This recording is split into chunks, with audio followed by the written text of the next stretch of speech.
A video would be easier than trying to snap all these pictures. A fictional creature. They were only officially discovered in about the 90s, just because they were so hard to find and so hard to document. Out there on the left, all the way at the top of the hill, you will see a black rhino. Let's try to get a closer view. The black rhino weighs about 3,000 pounds, and we'll see at the end of its nose it has some beautiful horns. Those horns are made out of the same material as our own fingernails. There's another one back there, but again, this one's a little easier to see, so we're going to be catching up to this one right next to us on that left side. Another distinguishing feature of the black rhino is actually its long, prehensile mouth. It has a triangle-shaped lip to help pick up all of the leaves and vegetation that are more found in the forest. Let's see what else is around here in the forest. Ooh, I see some more striped animals up ahead. So very similar to the okapi. On our left, we're going to see the bongo just behind all this bamboo. At the top of the hill, right about here. Oh. Bongo are also known as ghosts of the forest because they are so rare to be seen. And just below this hill, on our left side as well, there is the greater kudu. That's a lighter tan version. Now they use that lighter color to blend into the edge of the forest. Meanwhile, that darker brown color is going to be used to blend deeper into the forest where more shadows lie. Alright, our next stop is going to be in the Sophie River. Now the river holds a very important resource for animals. It's a resource that we're seeing this morning a lot of. That is going to be water. So let's see what we can find in this water today. Ooh, I actually do see some hippos already. They're gonna kind of look like rocks down here, but I do see its eyes and ears and nose sticking out just a little bit. Oh, there. It's going to be on this right side. It's probably pushed down by Carrie's Diet Coke. Now, a herd of hippos is called a bloat. There's actually another hippo right below it. It's resting its head on the back of the other one.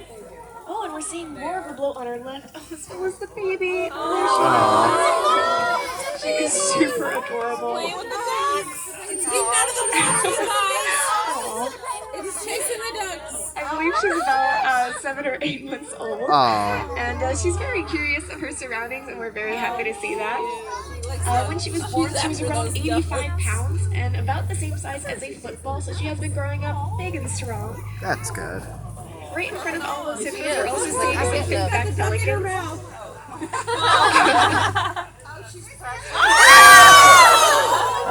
Oh yeah, I got that. I've ever seen. Oh my gosh!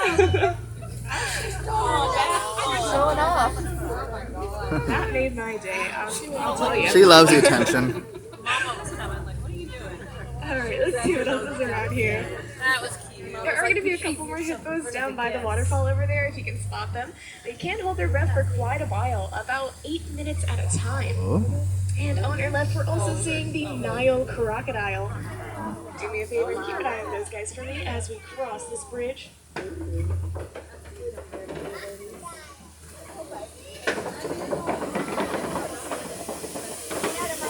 it jumping? Jumping? Yeah, I got it. Oh, cool. Yay! I got it reaching. So the Nile Crocodile gets about 16 to 20 feet long. That's about how tall a giraffe can get. And when their eggs are almost ready to hatch, those crocodiles are very supportive parents. They tend to roll those eggs around in their mouth, gently using their teeth to encourage them to hatch.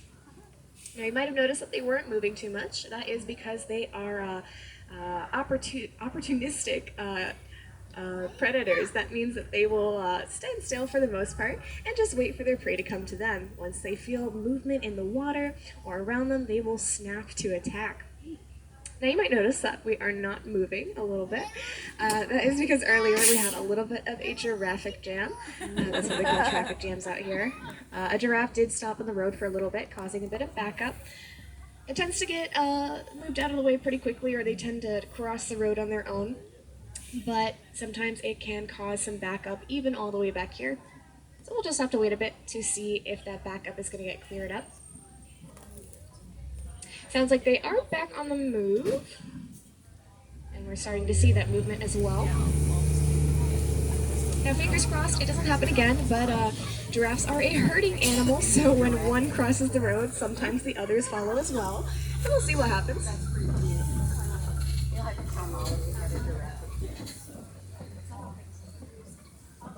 Alright, well, our next stop is going to be in the savannah. If you couldn't tell by me talking about giraffes, we're going to see a lot of different animals as well.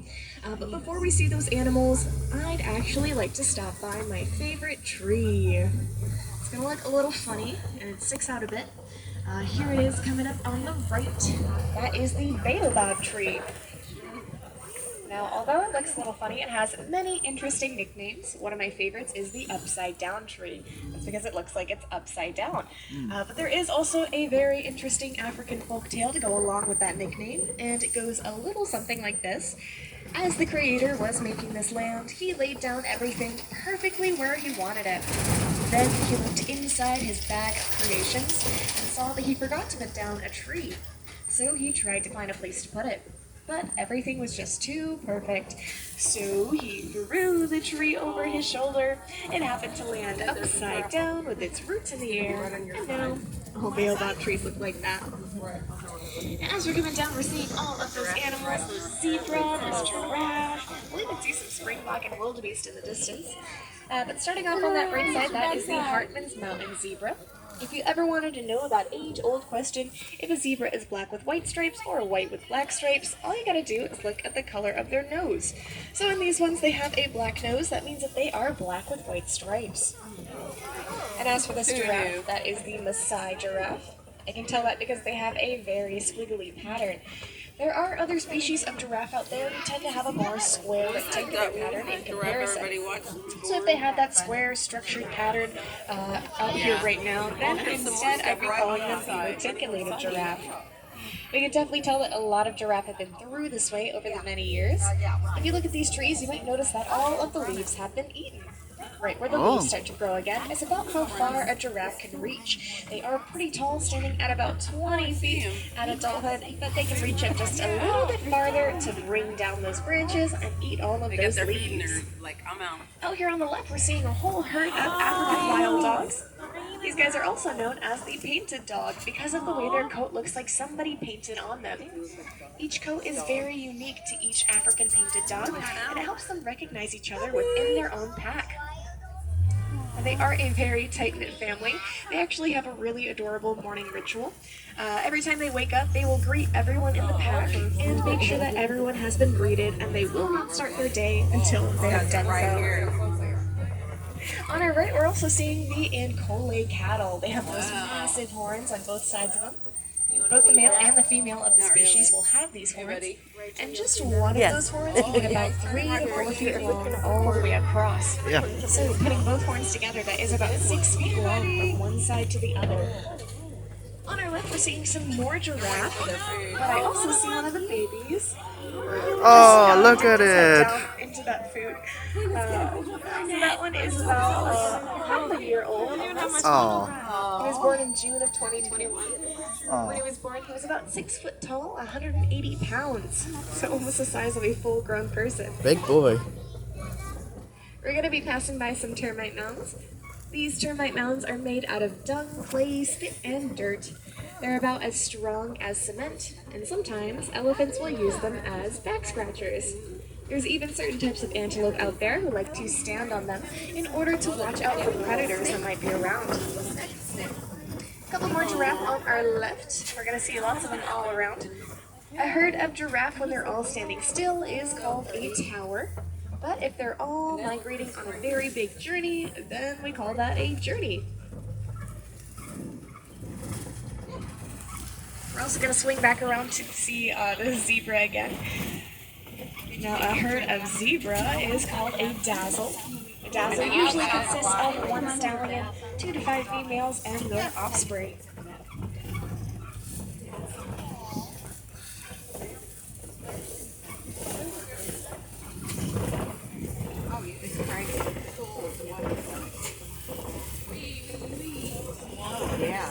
I'm seeing a couple more giraffes this time between the trees, munching on some breakfast. There's going to be one really close to us on this left side.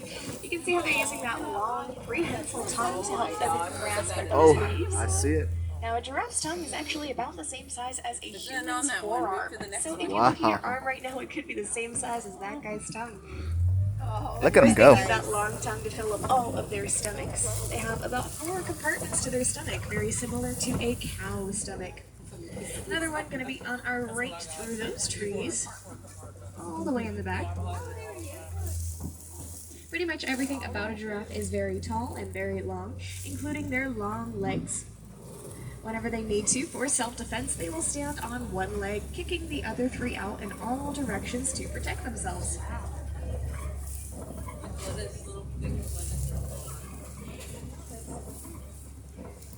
Oh, some spring buck as well on our right side. That's going to be the little tiny guy with that tan, black, and white pattern. Oh, quite a few of them. Spring buck get that name because of the way they spring up into the air. When they jump around, we call that pronking. That word actually translates in Afrikaans to showing off. Now, up ahead, I do see some broken down trees. That is a great sign that we may see some elephants. Ooh. And look at that. My hunch was right. Oh, it's beautiful. So we're going to see those elephants on our right side down here.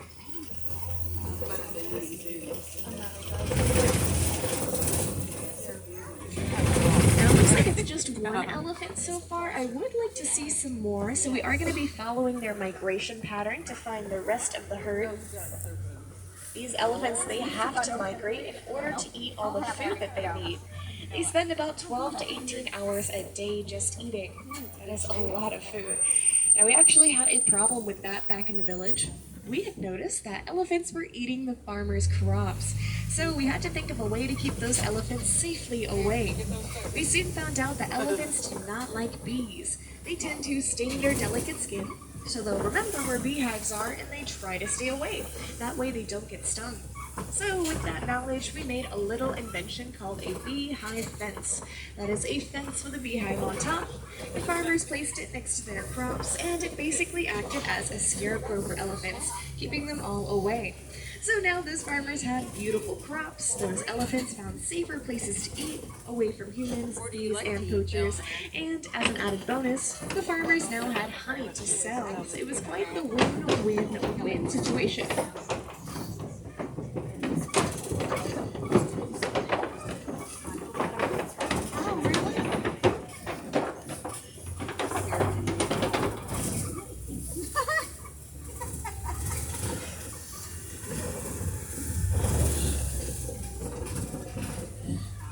Depending on which way they went, we might be on the right track. I'm seeing some footprints in the dirt out here and some tusk marks in this red clay on the right. Elephants tend to dig up that red clay to eat it. It gives them all the vitamins and minerals that they didn't receive through their normal diet.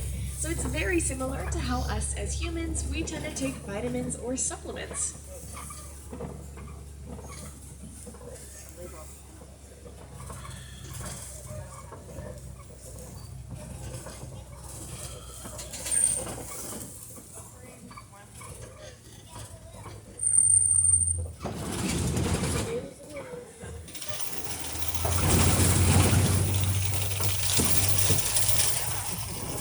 While we're on the search for those elephants, we are passing by a lot more of those Baobab trees. Now, the Baobab tree is also known as the Tree of Life, very similar to the one at the front of the park. Now, it gets that nickname from all the water that is stored inside these trees. Africa goes through a 9-month drought, so in order to survive that drought, this tree will store as much water as possible and kind of hibernate by losing its leaves as well. Now, you'll also see a lot of damage on the outside of these trees. That is from animals that either burrow in or break through the tree to drink the water that's trapped in there, thus giving it the name the Tree of Life because of all the life it supports. Now, in the water on our left, we're going to see the greater flamingo. These guys are the largest as well as the lightest pink of their species. But I do see some that still have their gray feathers out there. That just means that they're a little bit younger than the rest. Baby flamingos are born completely gray, and as they grow older and eat more brine shrimp, that will help them develop that pink color that we see on most of the adults out there.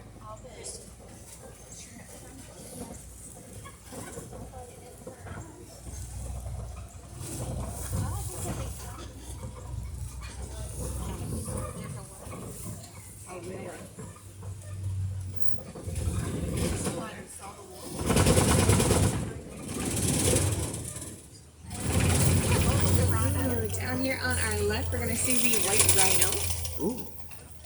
Looks like one's going to cross the road real quick as well. Uh-oh. Now, the white rhino weighs about 5,000 pounds, and not to make you nervous, but a herd of rhino is actually called a crash because they love to crash into everything. But they look pretty preoccupied with all that food, so I think we're all right for now. Now, this one that's a little smaller, he's actually about a year old. Oh. He's one of the older babies of the bunch. He's a little over 1,000 pounds, so he's been growing up big and strong as well. But we also had 2 more babies that were born last year, one in September and one in October. Those little guys, they're only about 400 pounds, so you can only imagine how tiny they are. And we are very excited for all of these baby white rhinos. We've been waiting a long time for them. The gestation period for a white rhino is anywhere between 14 to 16 months. Ooh, 2 years. 24 months. Out here on the right, just Oh, so through you're the in a trees, house. you might see a bontabuck. The word bontabuck translates in Afrikaans to a colorful buck since their coat shines purple in the light. Ooh. Ooh, I see some movement up ahead. So we are going to see a cheetah up there. Keep an eye out on your left, we might see some more around here. Cheetahs. Oh, I don't see. Cheetahs are natural sprinters. They can go about 0 to 60 miles an hour within 3 seconds. To put that into perspective, Rock and Roller Coaster at the beginning of the ride also goes 0 to 60 within 3 seconds. So we can see 2 of them out here all the way at the top. They're kind of walking around, checking out their surroundings. Of course, it takes a lot of energy to run that fast, so they are going to want to save their energy by walking and laying down a lot all day. On average, it takes a cheetah about 30 minutes to catch their breath after they're done running, so they rather would not waste that energy. Ooh, and speaking of big cats, I just barely saw the mane of a male lion. Looks like he's going to come out this way. It's going to be on this left side. Oh, There he is. there he is. Wow. Now, of course, that big, beautiful just woke mane, up. it looks Dark. pretty light and fluffy. like, But it's actually about rubbing his 25 butt or pounds. something. It's more like a thick protective armor. They are nocturnal after all. Now, these lions are pretty nocturnal, sleeping about 16 to 20 hours a day, only really waking up at dawn and dusk to go out and hunt. So it is getting around their bedtime. They're getting ready to sleep for the day. Let's see if we can find any others out here. Looks like we found 2 more females. Now the females are the hunters of the group. They live a lot in house, while the male tends to stay at home with the cubs to protect them. Kind of like a stay-at-home dad. That is a lot of cubs he has to look after. Within a pride, there can be anywhere between 20 to 30